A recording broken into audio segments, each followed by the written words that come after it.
So I got Richard Armstrong here with me again today, and he's showing me a berry picker, a very, very old berry picker. I'm picking cranberries, and this is the tool for picking cranberries, but it could be used for blueberries or whatever. And this thing's all built by hand. And what is that? That's solder or Babbitt or something there. Babbitt or solder to tie it in. Or lead or tie it whatever. in. Yeah.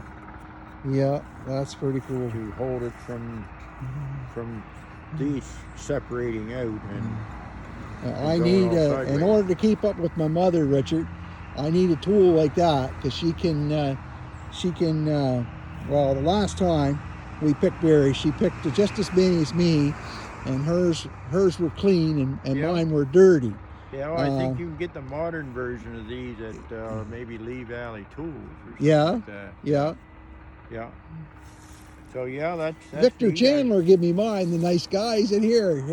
You're looking like you're working too hard. Here's a tool. So we'll hang that right there. That's it. So that's our cranberry picking tool.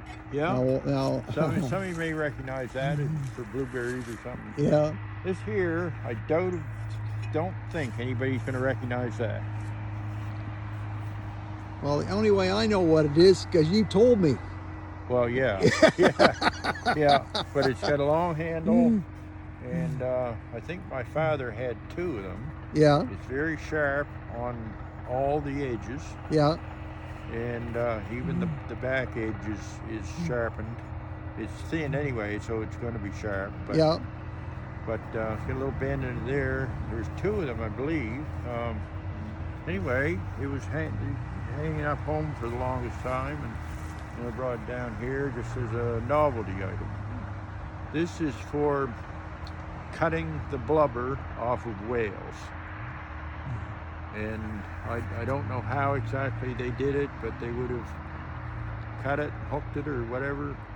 And anyway, this came from the whale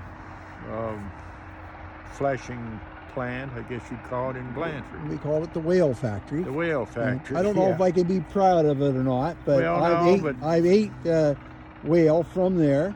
I've watched, they did that right up until, when I was probably 13, 14 years old. They were still whaling, bringing in 3 big right whales on the side of big ships and pulling them up and harvesting them.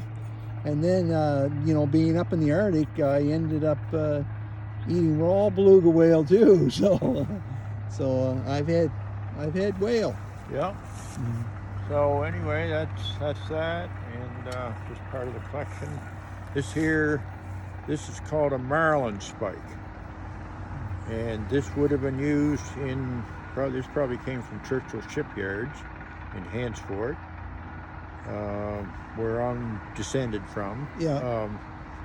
This would have been used for splicing rope, and you can still get these tools today. They'd be a little different than what they are now, but this one's probably just handmade in a blacksmith shop. Would you think, Richard? It probably was, and this was probably used for other purposes too, by the looks of it.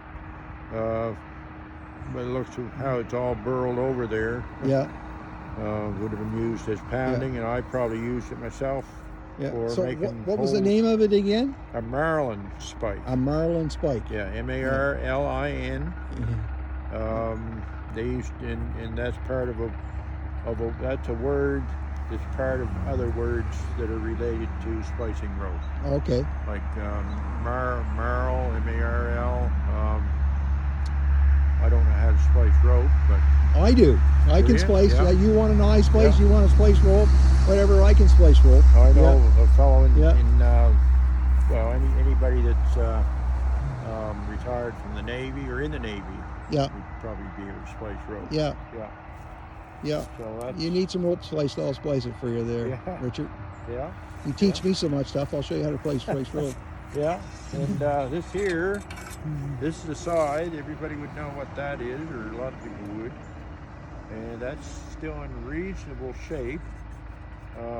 I probably used this same scythe when I was 14 years old. And my father used to get me to mow the grass under apple trees. And he told me I was good at it, so he kept me going on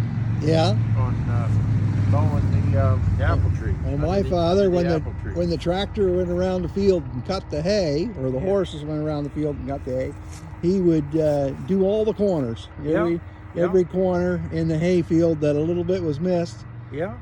And then I actually, with my grandfather, we went into meadows and the meadows, you couldn't put anything in there.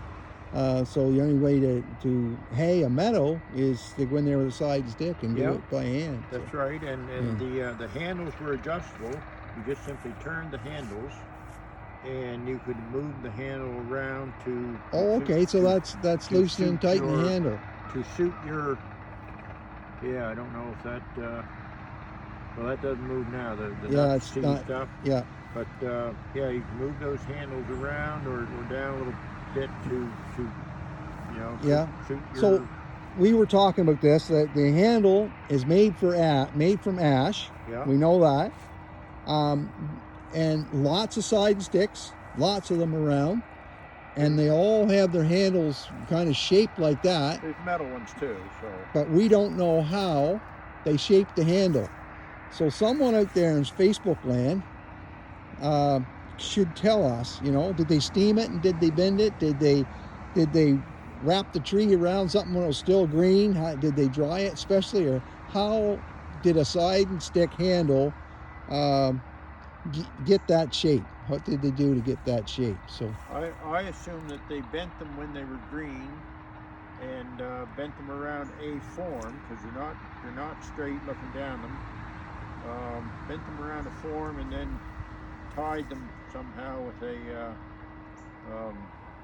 what do they call it, a Samson windlass or something like that. Yeah. So I assume, and I've seen people use them, and they use them like that, which is not the proper way to use it. Yeah. You gotta roll your body like that, and just like that. And you just want to take a little bite. Take about 2 inches at a time. Yeah. And up to the Northville Farm Heritage Center in, I think, straight up and back Kentville, they have mowing contests with size. Really? Size, yeah. Yeah. They have them every summer. Yeah. Yeah. They have video. You can go see video on it too. Yeah. Yeah. Well, that's our little tool talk for the day. Yeah. And we'll go, the only tool we're going to use is that cranberry picker. We got to go try picking some cranberries, Richard. That's right. Lots of them.